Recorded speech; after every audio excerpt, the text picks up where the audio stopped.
Welcome to the Sharpe Way show. Yes, it is 7 p.m. on the East Coast, which means you got to look at my mug. Yes, it is time for me to yap away and do what I do every single time. And I ask you for the same thing every time. So please do it. Like, comment, and share. Please do that. Let people know that we are out here, that we are getting things done. For those of you who have the cash, please donate if you can, right? Go to Patreon. If you got those big dollars, throw me $100 a month. You're making big money. I hope you are. If you're not, $10 is fine. If you can't do any of that, no worries. This part's free. Head over to the advocates.org. Take the world's smallest political quiz.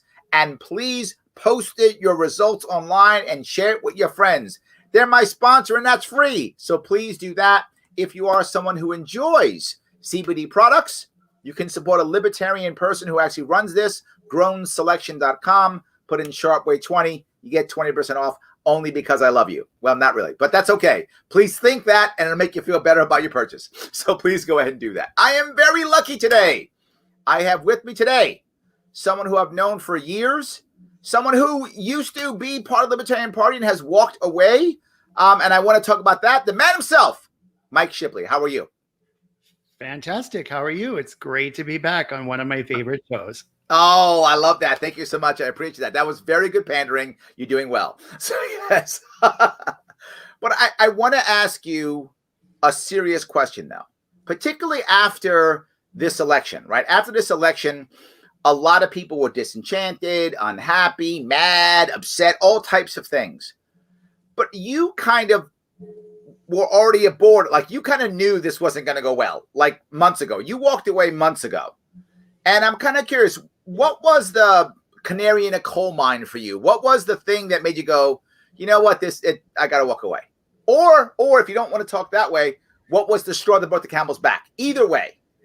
Well, all right. So that, first of all, that's a great question. So thank you for giving me an opportunity to explain myself and to really understand. And, you know, people who've been watching my work for a while will know that, like, as my spirituality has been growing over the years, as an addict in recovery, it's a big part of my life. You know, my higher power set me free and all of these things, right?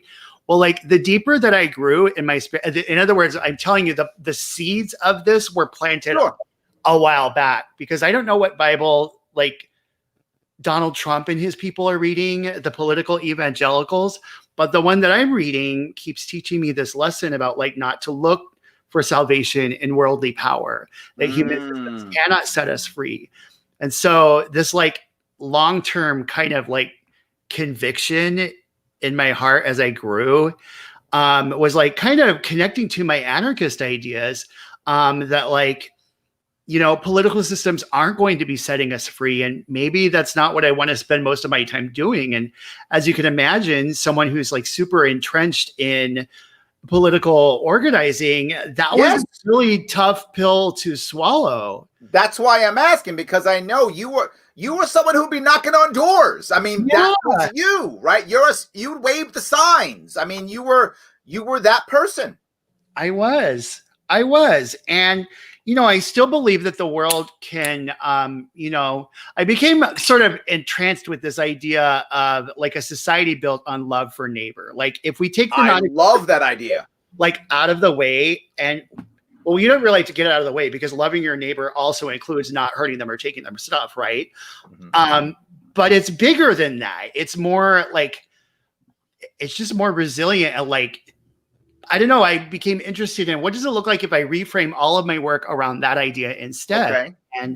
And so, you know, by that time I was already, you know, engaged in a campaign, and, like, you know, I had all of this work. It was, you know, I knew it was coming, and I knew eventually it would have to come at the end of a big project before a new project started.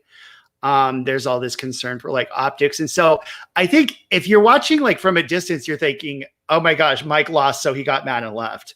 And, like, I'm not going to lie, it was emotional. Yeah, it could look that. I knew that wasn't true, but it did look that way. You're right.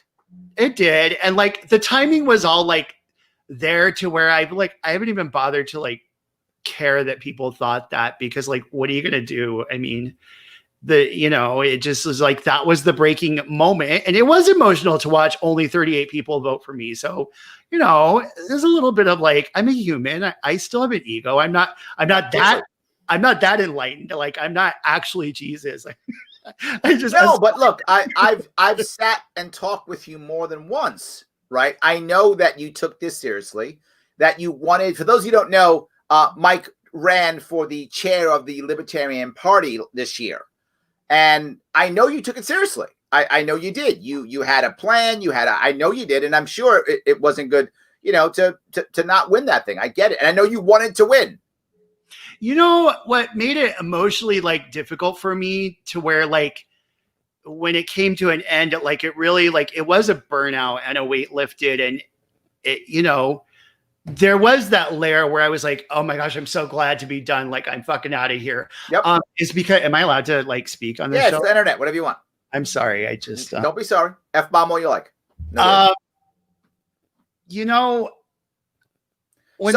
guess the question I have is, once that was over, right, and you saw the results, you're like, okay, that's who we got. That's it. Good. Was that the thing that said, you know what? This isn't going to work?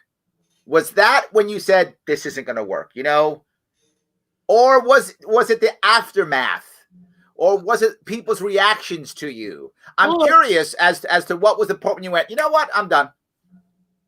I mean, it was already like, I already knew it was very likely that I wasn't going to win. Like, I didn't really expect that to happen, but, I had to go into this headspace where, like I'm bringing my, a narrative of like what a party can look like and what this party could look like if it wanted to.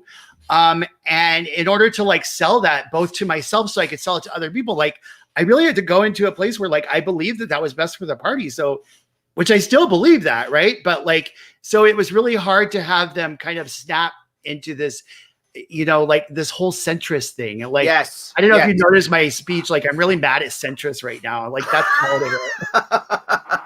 But like, think about this, right? I mean, there's this. But you've moved anarchist, right? I mean, is that where you are now? Are you in that space now, or no? Have I read you wrong? Yeah, I'm an anarchist who voted for Biden. Okay, you just said, I don't know what you just said. You're an anarchist who voted for Biden. Okay, an anarcho-malarkey. Anarchy. I like that. I'm gonna so steal that. I might give you some credit for that one. I'm not sure, but I'm gonna steal it anyway. I like that. Anyway. Okay, so let me go back.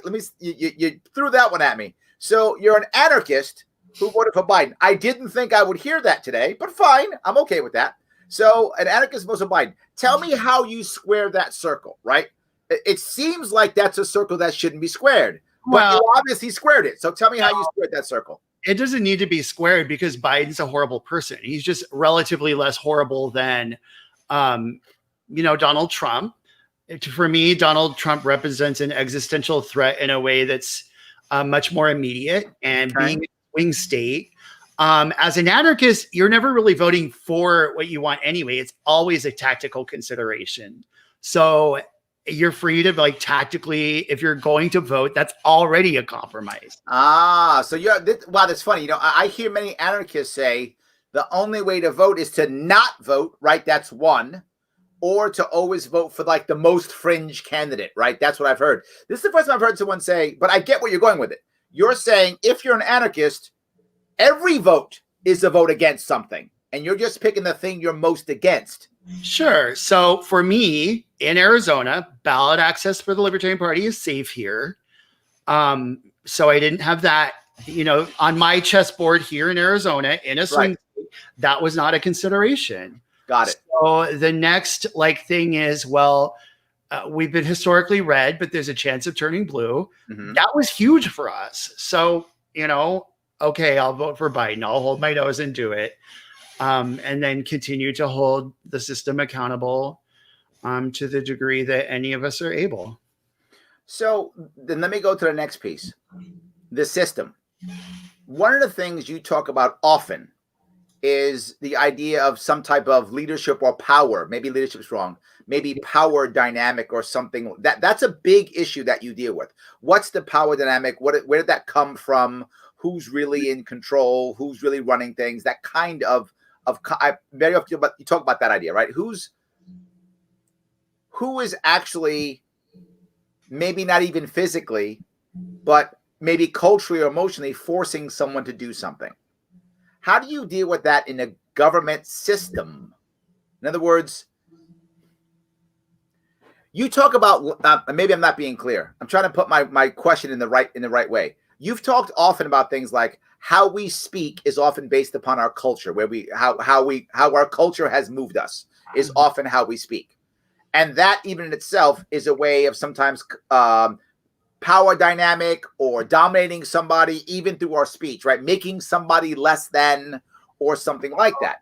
I see where you're going with How that. do you deal with that when it's a government system? I mean, the example I'll give you is if you're someone who's if you're a sex worker, the government calls you a prostitute, but you may not want to be called that. Maybe you don't want to do that, but maybe you want to vote for legislation that helps prostitutes, even though you can't stand the word, but the system forces you to accept that word if you're going to make life better for sex workers.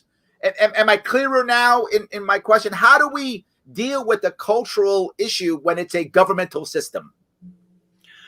Well, I think one of the principles I come back to that was supposedly among the ideas at the center of classical liberalism and, the ideas that led to the Constitution is this idea of consent of the governed. Right.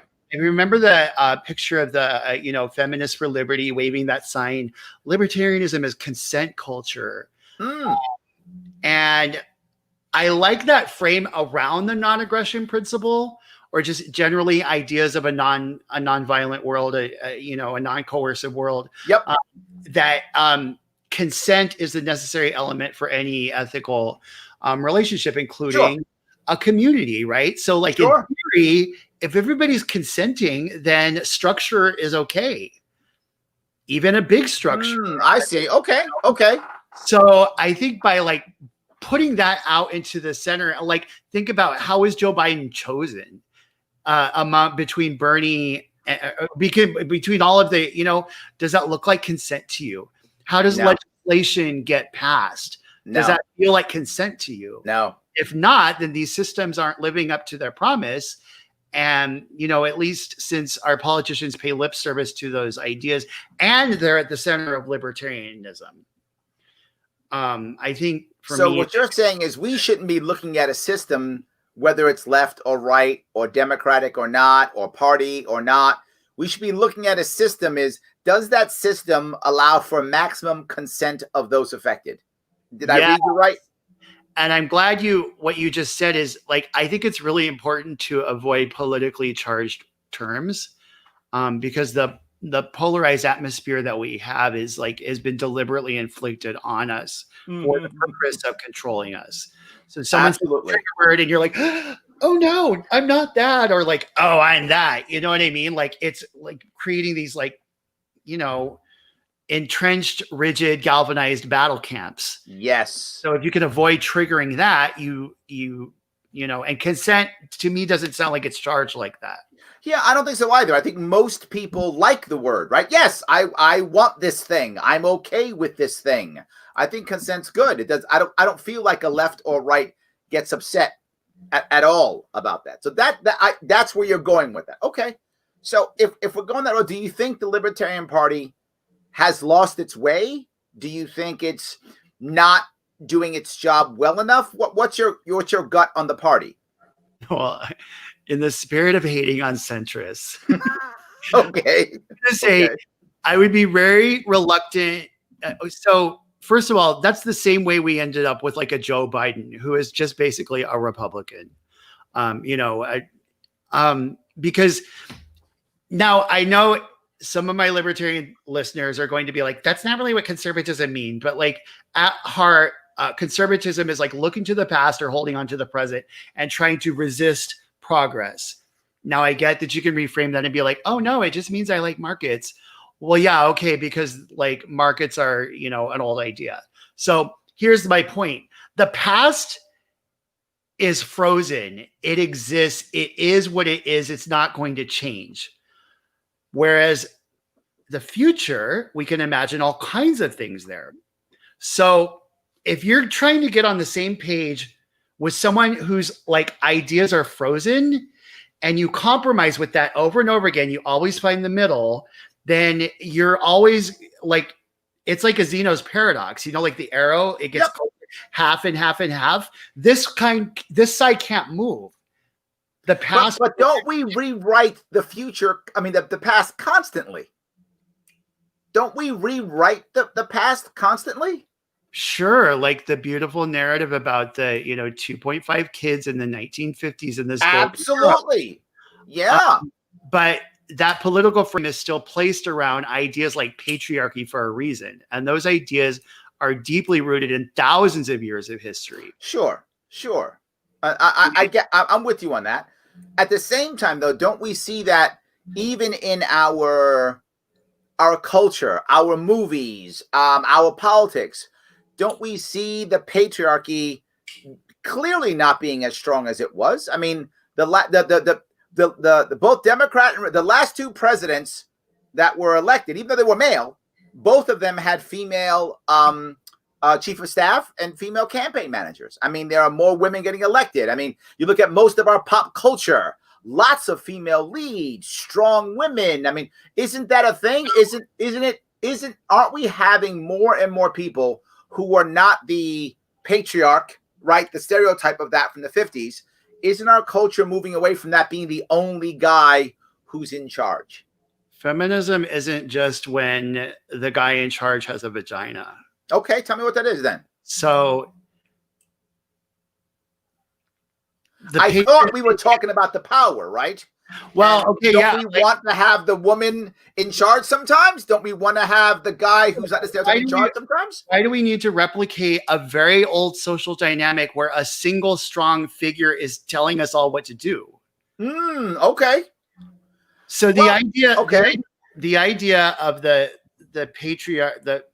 patriarchal head of family, as like the nation state grew, started to get merged into this idea of the head of state as the patriarch of the nation. Yep. Right. And then in the US, hold on, I just had a brain fart. No worries. You think about that. I'm gonna throw up some questions real fast. There's some questions. Jess says, would Biden bring us closer to anarchy? Do you think that's was that even part of your equation, or was it simply voting against what you thought was the worst? Yeah, no. You asked me a yes question, then a no question. Okay. So you do think that Joe Biden will bring us closer to anarchy? You don't get anarchy by voting for Biden. Got it. Okay. So Helen says she knows another anarchist who voted for Biden. This is something I didn't know. This is some underground thing I wasn't aware of. Look, Mike, you got me into the underground. So she says she knows another one. I love it. It's great. I love it. Absolutely. Yes. Michael says, I don't remember who said it first, but we are neither right nor left. We don't want the right to be left alone. That's not bad. That's not bad. Absolutely. So let's see. Let's see if I can grab a couple more. Now somebody doesn't love you anymore. Dude voted for Biden. Nothing he says is credible at that point. That's it. So you voted for Biden. You're no longer credible, Mike. You're not credible. Damn. That's it. You're not credible. To just pack up and leave. Matthew, be good. People have different views. Be good. You know this show has people with different views on it. Be good. Joe, the president should have so little power over our lives. It doesn't matter who's president. Now, is that kind of where you're going with this idea of the dynamic of one person telling us what to do? Is Joe in the same world as you or no? Yes, I would agree with what Joe said.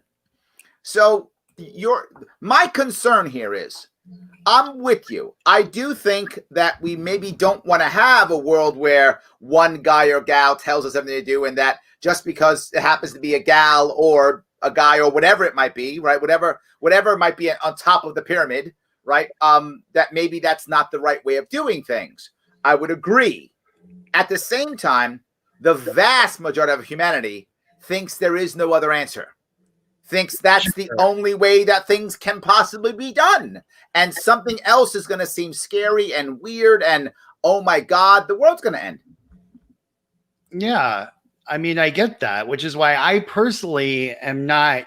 So the anarchist, how do I put it? The people that didn't vote were, and I don't want to speak for all of them, but there was like a fatalist idea that like, you can't stop fascism. This train has to go off the track so we can start again. And I think that's a really misguided take, because I don't look around and I see a population that's ready to self-govern. I think they're free by like, if a scientist tells you to wear a mask, the proper exercise of freedom is to refuse to wear one and throw big parties. When personal responsibility would tell me, okay, much like wearing a seatbelt, it's technically the law. So technically, I suppose I could take my seatbelt off and drive 80, but I choose not to because it's safer not to. And I feel the same way about my mask. And I'm not here to mask monger you. So like, if you don't want to, okay, don't wear one. That's fine. That's fine. But think about what it tells us about the world we're living in. They don't love their neighbor enough to wear a mask. You see what I'm saying? So to me, see, this is the thing that I get about this, and I feel this tremendously. I think there is an underlying problem in America, across the world in general, but heavily in America, to where, man, what's killing us is loneliness and lack of purpose and lack of community, and anything I can use to be part of a team, I will jump on that thing. And my team says masks are awesome, so I'm on that team. Or my team says masks are evil, so I'm on that team. And what I say when I wear my mask is not that I care about my neighbor, is that I'm on that team. And when I don't wear my mask, it's not about me hating my neighbor, it's I'm on that team. That's what I feel has happened to so many things that should be science, but wind up becoming tribalism. Sure. Well, I think that is a byproduct of the fact that, you know, the patriarchal, this is where I kind of left off too, this idea of the state as parental figure. And a lot of times you'll hear the phrase nanny state. Yes. This is right libertarians telling you they understand that parental dynamic is there. And it's basically the patriarchal figure in drag presenting as a nanny, but it's really the idea that the state should care for us. And because of that, its tentacles are in every areas of our lives, and therefore we have to fight about them. And this is one of those cases. If we were able to, if we had just authentic, if we had actually like leaders instead of, you know, power hungry, bloodthirsty, you know, death mongers, they should have been able to just get on TV and be like, look, we sat down with the epidemiologists. We don't know a whole lot about this, but we think that if you wear a mask, we can slow it down long enough to figure out some more stuff. And people would have just been like, oh, okay. I agree. People were doing it in New York already. They were doing it. That's what I talked about this 8 months ago. I did videos on this on my Sharpe Way YouTube page. You guys can check it out if you want to. On the COVID, and I said exactly what you just said. I said that, and in New York, most of you know I live in New York City. For those in New York, we were already starting to do it on our own before there was any masking mandate. We're like, okay, let's put the mask on. Let's see what happens. I say once the dictate came down, and it happened to be from Democratic governors because they had the biggest cities in their states, which had the biggest COVID problems because of population density, then that all of a sudden became, oh, it's a left-right issue, not a science issue at all. I think tribalism was, I think you're totally right. If we would have just said, you know what, we're not sure, but we think this will work, please, not we're ordering you, please wear a mask till we figure this out, till we know if you should or not. It's not going to kill you to wear it. If you could wear, I think a lot more Americans would have worn a mask. Yeah, you know, I was just thinking about it like yesterday. Look at, there's like this, speaking of the idealized past, this idea that like we all came together to defeat the Nazis, and, you know, the women went to work in the factories while the men went off to fight, and the whole nation was unified around this common, enemy. And like, I don't want to lean too far into the common enemy thing because that's an easy narrative for like power to exploit. But I'm just saying this idea, like, we can't even defeat a virus that's, I'm not going to lean into the idea either that it's like no worse than the flu. It is worse than the flu, but it's also not smallpox. You know what I mean? Thank you, Mike. Yes. And we can't beat that. It's a real thing, but it's not the plague. I totally agree. Yes. It's not a hoax, but it's not the plague. I agree. Right. Yes, I agree. It should be an enemy that we can defeat. Absolutely. Let me grab a couple more questions if you don't mind. 2076, whoever that is, hey 20, says, should we have open armed rebellion against the U.S. government? I am not into the idea of revolution because I just don't see a population that would rebuild something that I would want to live in. Wow. You know what? This is a valid point.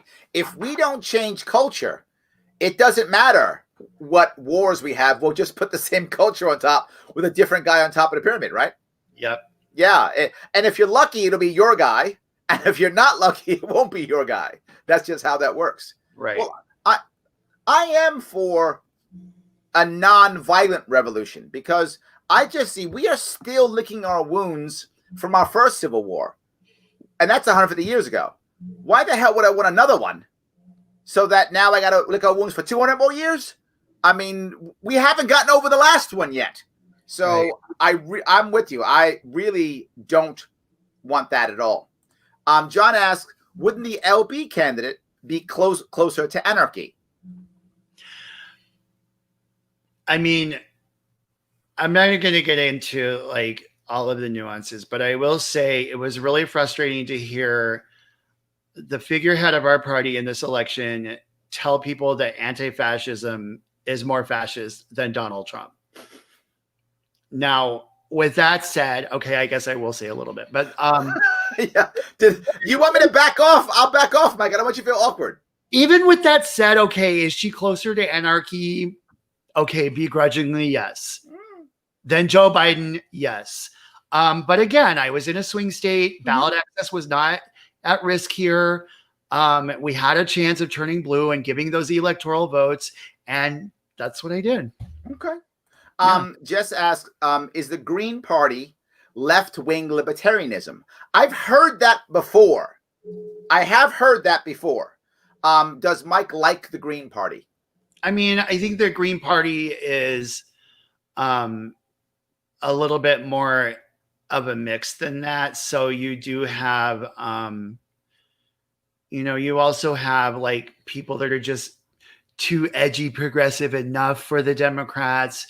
So for me, what I like, although I'm not a libertarian anymore, but if I was, I like that the Libertarian Party platform is centered on non-aggression. Sure, absolutely. So it's shared between all libertarian ideas, and it's because it's like so deeply rooted in the platform and just baked into everything about the party. I think that's a really important safeguard. I think the Green Party has gone heavy for socialism. I mean, I had Howie Hawkins on the show, and Howie Hawkins was talking about seizing businesses and things like that. I mean, I think he was openly saying, no, you know what? I've gone to the point where he was endorsed by the Socialist Party of America. I've heard people say the Green Party is like left libertarianism, but from when I've actually heard and watched their platform, I haven't seen that at all. I've seen them being much more of a government regulated socialist party. Yeah. I mean, just to be clear, I haven't like done a deep dive into all the nuances of the Green Party, but that is my perception as well. And so it would be like where I would feel comfortable. So do you self-identify as one party now? No, I self-identify as an anarchist. I still, look, my friends are still libertarians. I even still kind of like behind the curtain of my caucus affiliations. Like those are still my friends. And, I still mentor people that are inspired by me, and I answer questions and I make sure they have everything they need to keep everything going. you know, and like my big joke has been, you know, in 20 years when they're presenting me a Hall of Freedom Award, like Ron Paul, who walked away and, you know, keeps getting claimed. I mean, do you ever really leave when you're a life member? So I'm not putting my faith in the electoral politics anymore. That's basically what I can say. But with that said, there's, you know, concepts of stewardship and, you know, that we have a civic duty, and we were blessed with, you know, a land that in theory was built on consent. And, you know, there is a responsibility to like try to make the best of that. You know what I mean? Like the creation is in our care kind of thing. So are you saying that as a way of moving towards that non-pyramid, right? That non-person on top pyramid structure, does that mean more of an assembly or a congressional structure? Does that mean something completely different? I mean, I feel like what you're saying is the idea of one guy or gal on top is just outdated, is what you're telling me, if I'm reading you right, that there's got to be a better way. I think it's more than just outdated. I think it's a proven failure. Okay. It's gotten really good. I mean, just like every other social and, you know, every other social science, every other form of technology, it has gotten more advanced. It's much better at pretending it's not just there to, you know, exploit us and take all our wealth and kill us if we protest. But that's what it does. It's like, it's a structure for dominating people. That's what it is. So is it more just let's have more direct democracy? Is this more, I mean, what's the step that we have to make to fix this, right? Many libertarians, most would say, and 90% would say, let's have a structure that the president has a whole lot less power, right? When we talk about the federal pyramid, right? Let's make sure the president has a whole lot less power. Does that mean, in the case of something as large as the federal government, that more power goes to states and their small pyramids? Does that mean more power goes to the Congress? Does that mean we have more local control at our local communities? How do we get to that point? It's individual changes of heart. People have to, that transformation comes from within. And, you know, and just like when you basically listen to what I had said earlier, right? Yeah. I don't look around and see a population that would build something I want to live in because they believe in authority. So if I could look around and go, yeah, these people would never make another state, then the work will have been done. And that is inside each person. So, you know, like as a libertarian, the non-aggression principle is something that transforms a lot of us. We, you know, internalize it. And then it changes the way we think about everything else. You know, so you're saying that the answer then is these elections come and go, so fine, we'll vote for the lesser of whatever the thing is, or against the bigger evil, whatever the case may be. But our job, this is secondary in your world. The elections are secondary. Our job is to convince people through either our community or our example or mentorship if they're asking for it, to get the people to think coercion's bad, the state's bad, violence is bad. Did I read you right? Yeah, sure. So think about like how feudalism morphed into capitalism. There wasn't one moment where everybody woke up and they were like, oh, we're going to do capitalism now. That was like the cumulative, and that was like a cumulative effect of many people introducing new ideas and trying new things and thinking, okay, that makes sense. I'm going to try that. And eventually there's like enough people to make a shift. And if you look back in time, you can't even say, you know, capitalism started on May 4th of 1625. Like there's no date like that. It's a date range, and it's a range of like 100 or 200 years. And I think morphing out of capitalism to whatever comes next, or out of constitutional, whatever you want to call it. I don't mean to use trigger words. Whatever you call this system, morphing into whatever you call the system you want, is not going to be an overnight thing. It's going to be the product of all these individual transformations until something new is born. And so let me ask what I think may be controversial then. Right now, people still, all over the world, humans, look to leaders for cues.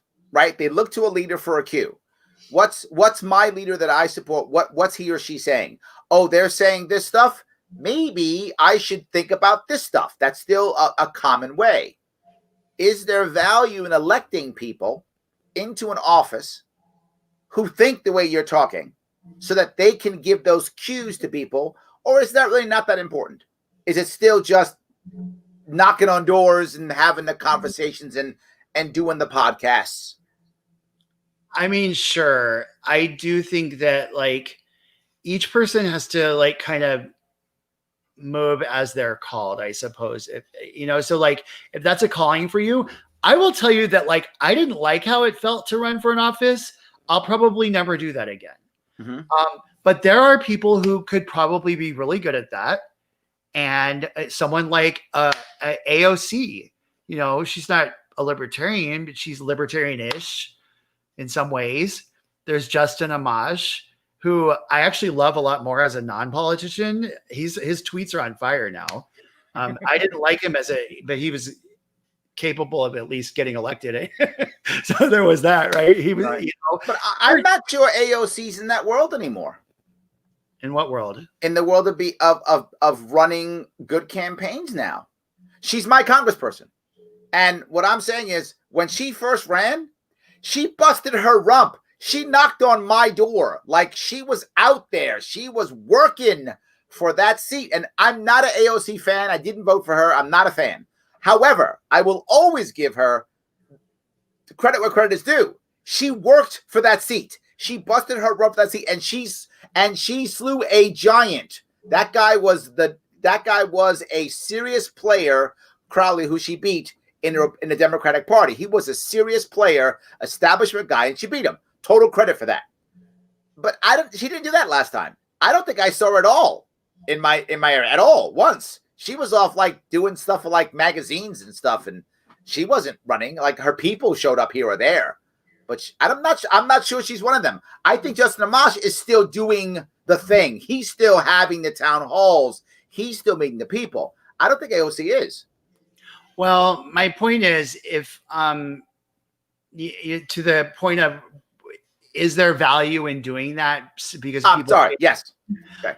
Yeah, I think that there can be. But that would have been my other like next point is like once someone. This is actually kind of getting into left libertarian theory is that the interests of the rulers and the interests of the people are different. So someone in the US system where allegedly we have, you know, a citizens legislature, once they get into that position, they're now a ruler. Their interests change. And what is very likely to happen is we will see her change over time. And you know, Justin Amash is no longer in Congress. So maybe there's a chance to reclaim his authenticity, but the prediction would have been the same thing would have happened to him. Okay. So let me go to what I hear always. I hear from right-leaning, self-identified right-leaning libertarians, those who look at libertarianism more on the economic side. All the time I hear the left has taken over the party. The party is so far left. The left has taken over the party. And people who self-identify as left, right, in libertarians, more about social issues as a general rule, they will always say the party's been infiltrated by the right's taken over the party. I hear both all the time. And on my own page, I get called left and right all the time. In the same day, somebody literally on my social media called me, said Larry's one of the Mises guys. He's right next to the alt-righter. And in the same day, I got insulted. Larry's so far left, he can't even write. That is what I get. So I'm asking you, I get both sides of this. If the Libertarian Party or the movement, either way, has it been co-opted by one side or neither or the other? No. Okay. The left has not. If your idea of far left is lighting a candle at a police brutality vigil, then I really don't. Your perception of left and right is so warped that I almost can't help you. Like you actually need to contact your own humanity and like sit with that and like let it grow and like be a fucking human with a heart. because police brutality is bad. Getting murdered by a cop is bad. I would agree. Lighting a candle at a vigil is compassion. It is not far left communism. So sit the fuck down and chill out, is what I have to say to those people. Having to hear me tell you that is not a far left takeover. So stop. Okay. All right. Okay. With that said, yes, left libertarian voices in the party are louder than they have been, at least ever in my memory. Okay. There are stories around that, like, in the 70s and 80s, the left libertarians were more out and accepted and whatever, but I wasn't around then. I don't remember it. We should be a more balanced, I think. And, there was. So do you think that you're saying the party's not taken over by the left? No, here. It's taken over by the right? The Mises people are panicking because their narrative used to just be the party narrative. They're mad now because there are other voices being heard. So suddenly they're not at the center of every conversation. Okay. You can't just say liberty and have everyone think, oh, gold standard, Austrianism, and the Fed. Those things are no longer synonymous with libertarianism the way that they had been for, a decade or two. So their perception of a far left takeover is simply not being at the center anymore. Okay. And to me, like, again, have some humility, recognize that you are not the only person in the world, and the world does not owe you building itself around you. Okay. So you think the party right now is kind of balanced, or do you think it's leaning left or right now? I mean, I'm not going to I'm certainly not Lady Justice with my, blinders on and my scales. I almost think it would be a mistake to try to contrive what balance looks like even. I actually agree with you. That's my point. This drives me crazy, Mike. This is what I'm saying. The party is different depending upon the state and local areas, right? New York State, our party leans right. Why? Democrats control everything in our state. We're anti-state. Everything's Democrat in our state. The New York State Libertarian Party leans right. Of course it does. Oklahoma, kind of leans left, right? So it leans the opposite way of the party often.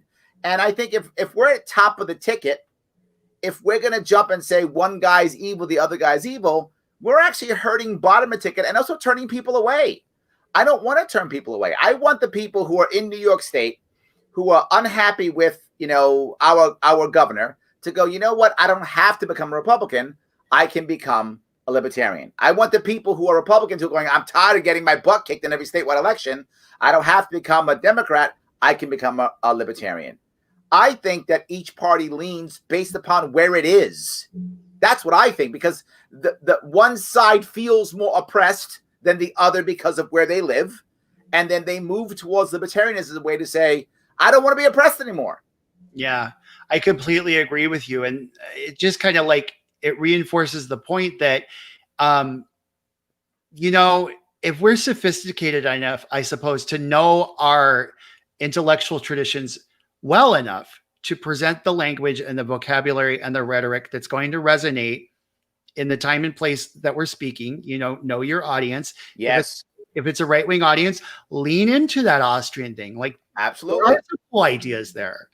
I'm not even going to deny that.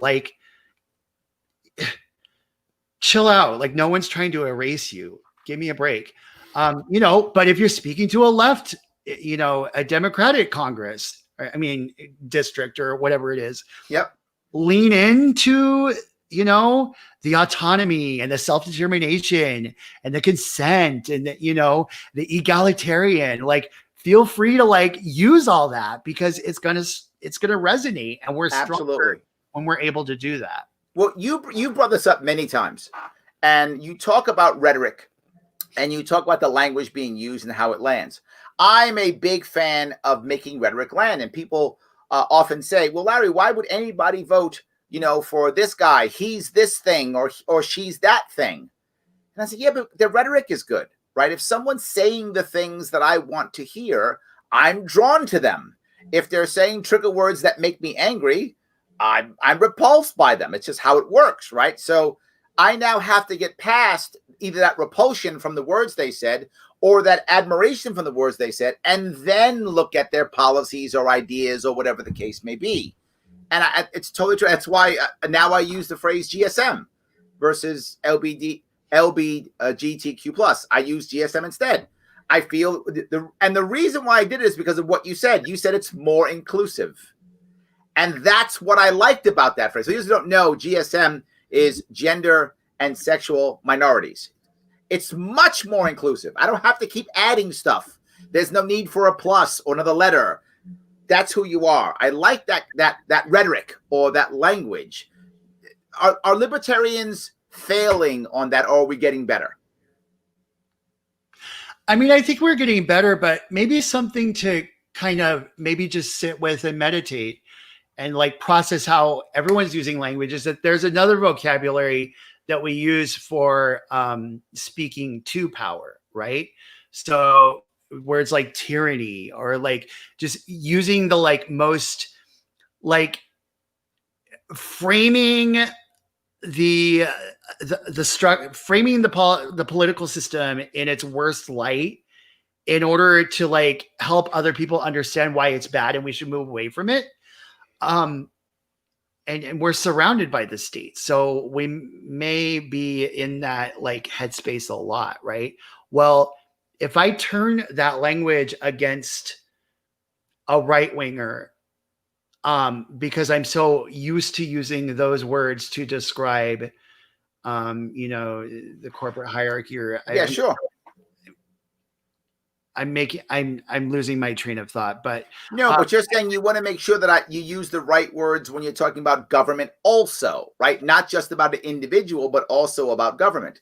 Well, and that using the phrase tyranny could turn off somebody or turn them on, depending upon who you're talking to. Yes. If I'm speaking to an audience, I don't want to throw shade at them is a really simple way of putting that. So if I'm doing public speech against the state, throw all the shade you want, because like our job is to make them look awful. But when I'm doing more like outreach, I want to like lean away from those, combative language and lean into like unifying language. I totally agree. And what I found is, where we have often failed is when we go into an audience and immediately insult their leader. Like we walk in the audience and go, let me tell you why Trump is bad. Let me tell you why Biden's bad.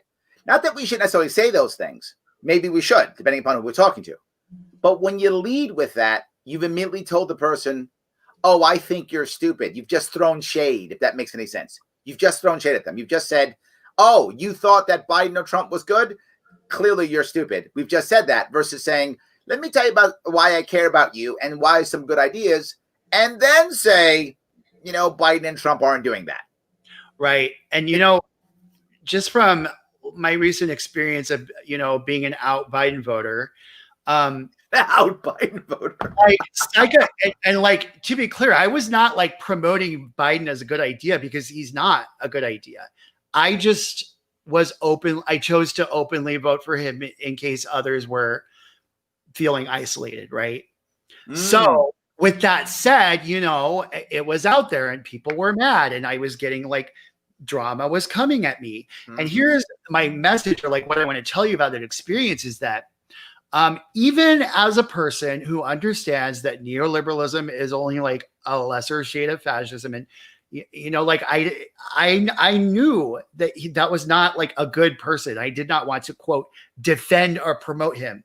But as soon as those attacks started coming in, psychologically, I felt the allure of like having to defend him. Yes. Set him in his good light.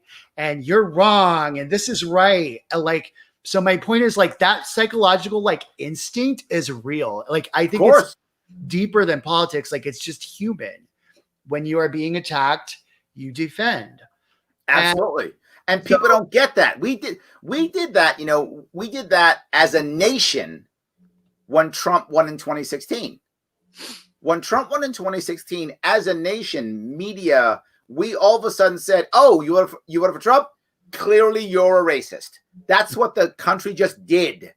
And clearly a lot of people voted for Trump weren't racist.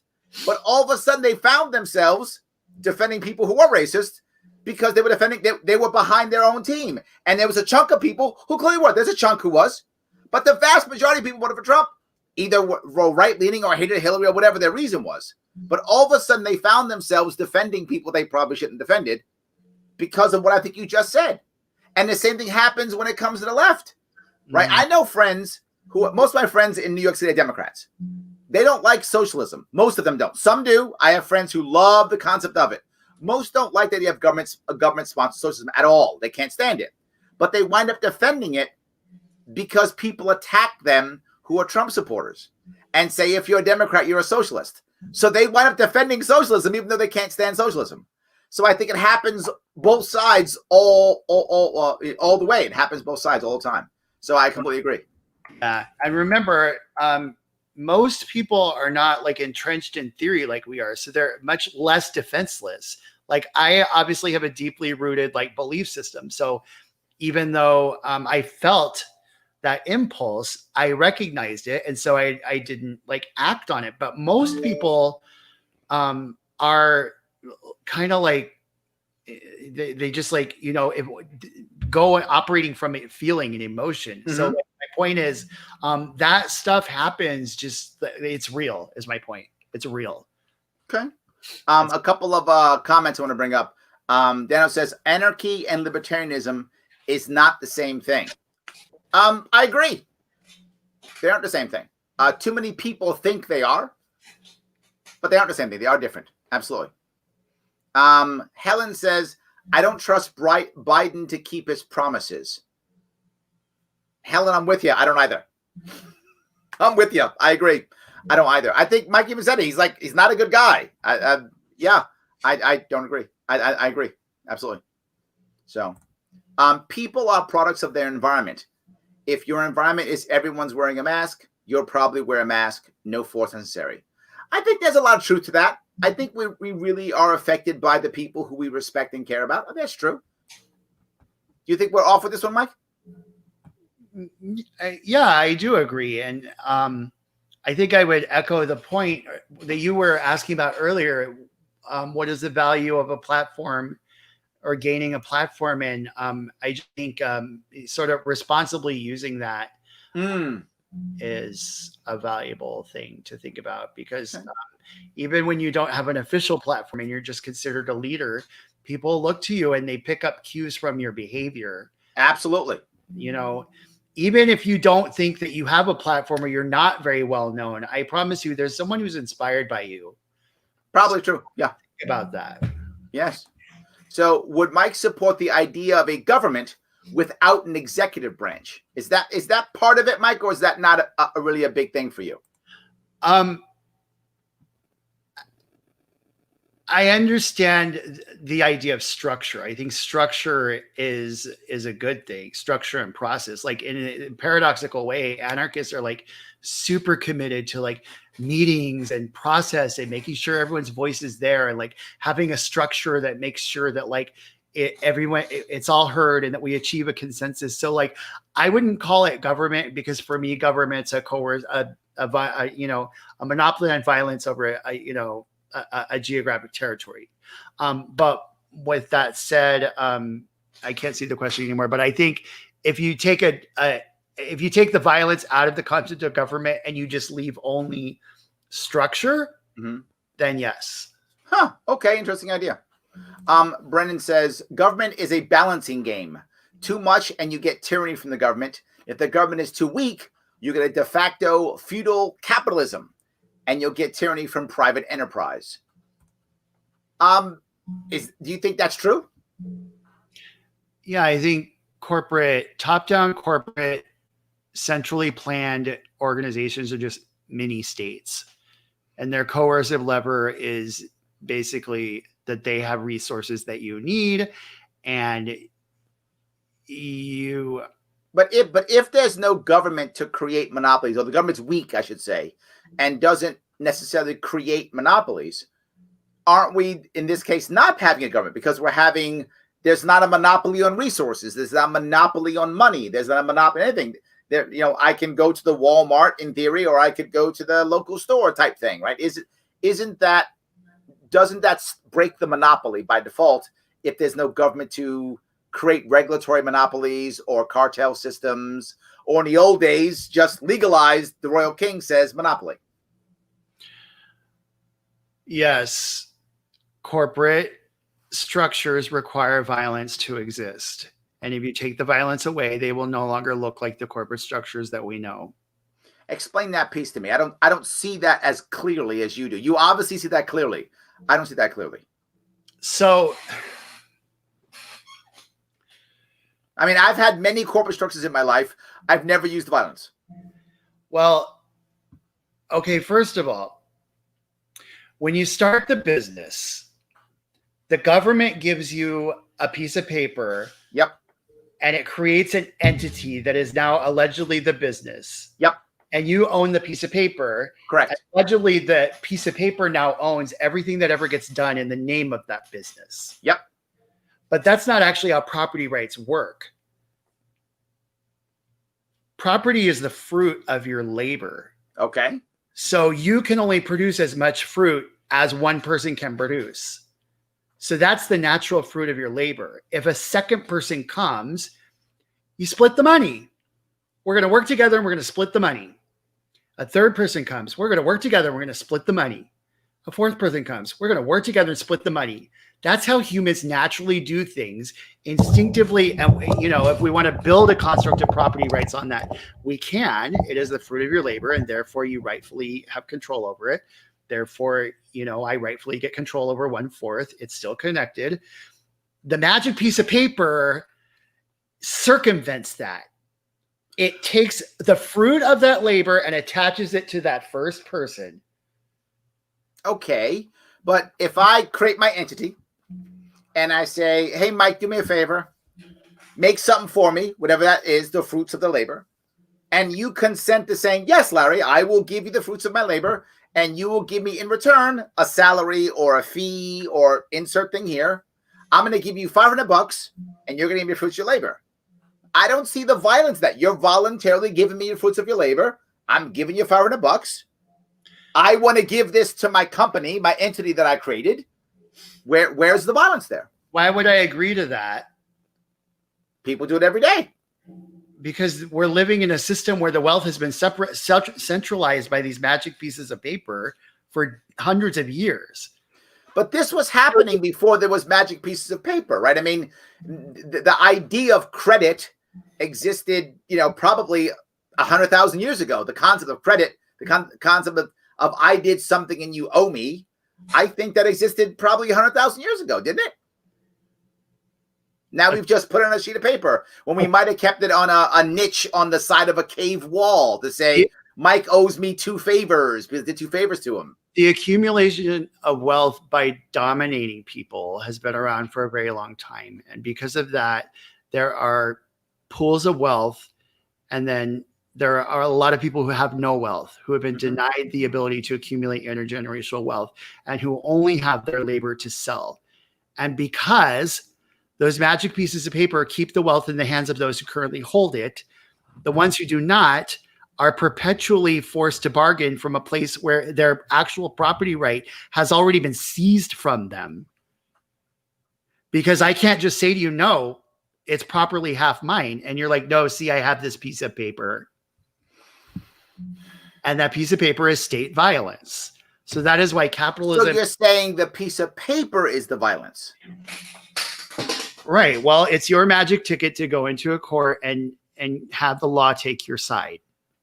Ah, that's where you're going. Okay, so you're linking it back to the government in that regard for the violence. Got it. Okay, that I think was what was confusing me. Yeah. You're not actually saying that the corporation itself is executing the violence. You're saying the magic paper allows the government to come in and use the violence. Yes, and because it's so normalized, you're outsourcing violence without even realizing it and swearing up and down that you're peaceful. Okay, that's a tougher one for me to swallow. Yeah, I mean, Don't get me wrong. I'm not accusing you of being violent. No, I didn't take that as that at all. I'm trying to understand your logic and it's tough for me to swallow, I think, because I feel like it's voluntary. That's, I think, why it's tough for me to swallow, right? It's voluntary. And I have been in a position where I have negotiated to get pieces of things and to let that paper help me out because I got some of that paper, right? To make that agreement. I was able to negotiate that if I give you the fruits of my labor, I'm going to get a cut of that ongoing. I've done that myself. So, and I train people to do that. It's part of what I do in my day job.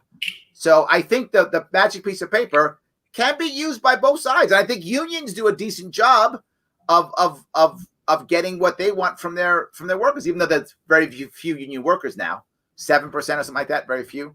But I think unions have done a good job of fighting that too. I guess that's why I have trouble wrapping my head around that one. Yeah, it's a very it's a very well hidden method of control, and that's what makes it difficult to sort of unpack. Okay. Desiree says, I think at this point in time, UBI needs to be put into place. The system is too broken now to get rid of big government, in my opinion. After UBI takes off, then get rid of big government gradually. This one scares me a bit. Back when I used to identify as an ANCAP, I was very against the idea of a UBI. And even as I migrated left, this is one of the things I was opposed to for a very long time, because it feels to me a lot like basically central planning, almost communism. But then I heard arguments by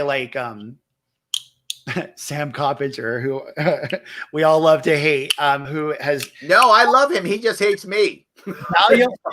Neoliberalism, very unsuccessfully, I might add, but he always brings up Milton Friedman. I think, is it Friedman who... Yeah, Friedman talks about this. Yes, he does. Yeah. And I have to say, while I would reject the larger neoliberal defense, I would say that one piece about the UBI, I actually see why that would be an incremental, I see why it's a plausible, especially in light of automation and the way the idea of exchanging your labor for money is it's becoming nonsensical. I've been saying that for a while. There has to be some kind of a transition forward. So I'm not going to come out and be like, UBI is the only way forward, but I see it as, one possible way forward. So I'm not a fan of UBI, but I have a caveat to this. To what Desiree is saying is she's saying it's like the only thing. And my worry is she may be right. The system may be so broken that the damage done in any form of transition to the average American may be so harsh that disruption to get to what's next may be so harsh that a UBI is an only way to limit that pain. And I'm not sure on this, but I don't like the concept of UBI. However, the Friedman piece wasn't actually a UBI. It was more of a negative income tax, which is a form of UBI, but it's not exactly the same as UBI. Okay. And of all the UBI schemes, of all of them, I actually like that one the best because that one is about giving people the opportunity to grow out of UBI. All other UBI schemes, there's no ability to grow out of UBI. Everybody gets it, period. No one grows out of it ever.